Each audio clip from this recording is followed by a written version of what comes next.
Olá, povo de Deus, quarta-feira, 7 de fevereiro de 2024, quinta semana do Tempo Comum. Nossa reflexão de hoje é a partir do primeiro livro dos Reis, capítulo 10, de 1 a 10, e Marcos 7, de 14 a 23. Naqueles dias a rainha de Sabá, tendo ouvido falar para a glória do Senhor da fama de Salomão, veio prová-lo com enigmas. Chegou a Jerusalém com uma enorme comitiva, com camelos carregados de aromas e enorme quantidade de ouro e pedras preciosas. Apresentou-se ao rei Salomão e expôs-lhe tudo o que tinha em seu pensamento. Salomão soube responder a todas as suas perguntas. Para ele nada houve tão obscuro que não pudesse esclarecer. Quando a rainha de Sabá viu toda a sabedoria de Salomão, a casa que tinha construído, os manjares da sua mesa, os cortesãos sentados em ordem à mesa, as diversas classes dos que o serviam e suas vestes, os copeiros, os holocaustos que ele oferecia no templo do Senhor, ficou pasmada e disse ao rei: realmente era verdade o que eu ouvi no meu país a respeito de tuas palavras e de tua sabedoria. Eu não queria acreditar no que diziam, até que vim e vi com meus próprios olhos e reconheci que não me tinham dito nem a metade. Tua sabedoria e tua riqueza são muito maiores do que a fama que chegara aos meus ouvidos. Feliz a tua gente, felizes os teus servos, que gozam sempre da tua presença e que ouvem a tua sabedoria.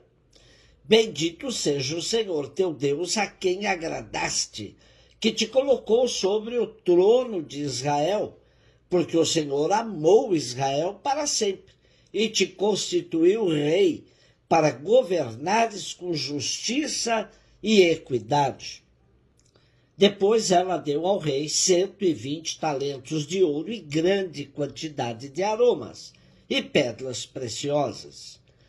Nunca mais foi trazida tanta quantidade de aromas como a que a rainha de Sabá deu ao rei Salomão. É evidente que salta aos nossos olhos a mordomia que era comum ao reinado de Salomão. Ele soube consolidar a dinastia de seu pai Davi, tornando o reino de Israel esplendoroso, rico e estável. O livro dos Reis, que terminamos hoje sua primeira parte, com os relatos sobre Salomão, recolhe histórias que o povo contava sobre os reis. Para a parte significativa do povo, Salomão tinha sido um rei sábio e obediente a Deus. Porém, os relatos escondem as narrativas dos pobres e escravos. Sabemos que Salomão, com suas construções grandiosas, se serviu da mão de obra escrava e que nos seus canteiros de obras muita gente perdeu a vida. Inúmeros, esmagados pelas pedras gigantescas que transportavam para a edificação dos empreendimentos de Salomão. O texto de hoje tem a finalidade de revelar o quanto Salomão era admirado pelos povos vizinhos. De fato, Salomão soube manter um relacionamento extremamente diplomático com as nações que faziam fronteira com o reino de Israel. Ele estabeleceu relações comerciais com todo o Médio Oriente, mais do que referência a um país concreto. Sabá simboliza os confins meridionais, tal como Tarsis simbolizava os extremos do Ocidente. Por isso, quando o Salmo 72 diz: os reis de Israel e das ilhas oferecerão tributos, os reis de Sabá e de Seba trarão suas ofertas. O que se pretende indicar são as amplas fronteiras do reino de Israel e, portanto, do reino messiânico. Salomão é o rei sábio desse reino. Sua oração pedindo sabedoria foi verdadeiramente comprovada. Quando a rainha de Sabá falou: felizes os teus homens, felizes os teus servos, que estão sempre contigo e ouvem a tua sabedoria, é certo. O que faltou contar, como Salomão chegou onde chegou, às custas da vida de muitos pobres e miseráveis. Marcos 7, 14 a 23. Jesus chamou a multidão para perto de si e disse: escutai todos e compreendei. O que torna impuro o homem não é o que entra nele vindo de fora, mas é o que sai do seu interior. Quem tem ouvidos para ouvir, ouça. Quando Jesus entrou em casa longe da multidão, os discípulos lhe perguntaram sobre essa parábola. E Jesus lhes disse: será que nem vós mesmos compreendeis? Não entendeis que nada do que vem de fora e entra numa pessoa pode torná-la impura, porque não entra em seu coração, mas em seu estômago e vai para a fossa? Assim Jesus declarava que todos os alimentos eram puros. Ele disse: o que sai do homem, isso é o que o torna impuro.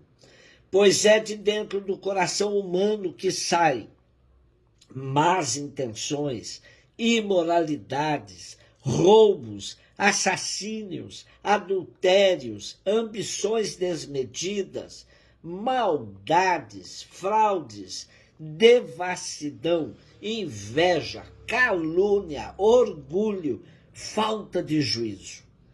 Todas estas coisas más saem de dentro e são elas que tornam impuro o homem. O que torna impuro o homem não é o que entra nele vindo de fora, mas o que sai do seu interior.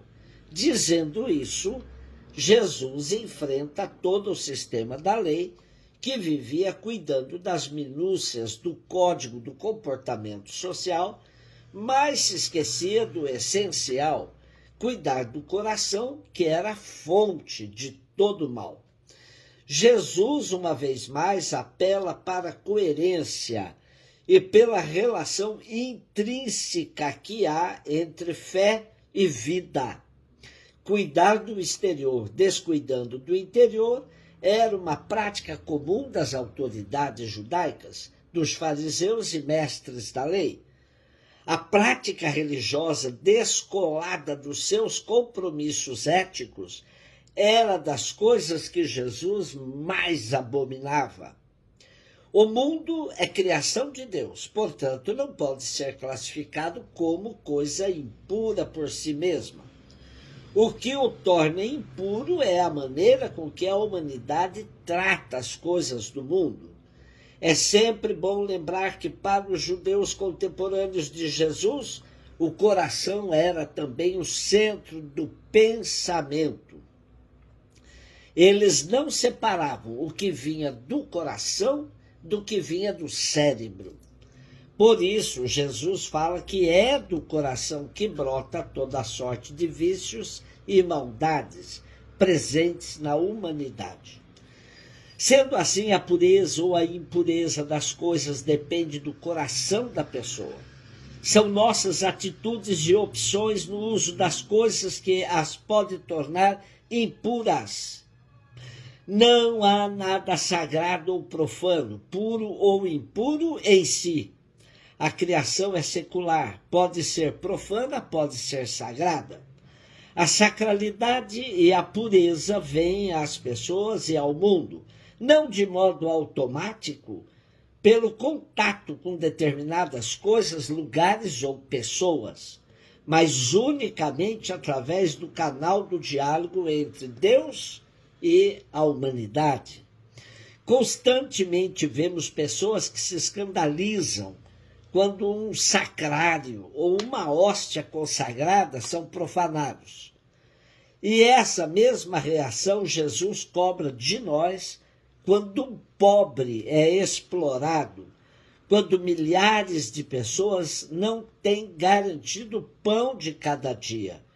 Isso é ser coerente e consequente com a fé que se professa. Um beijo no seu coração.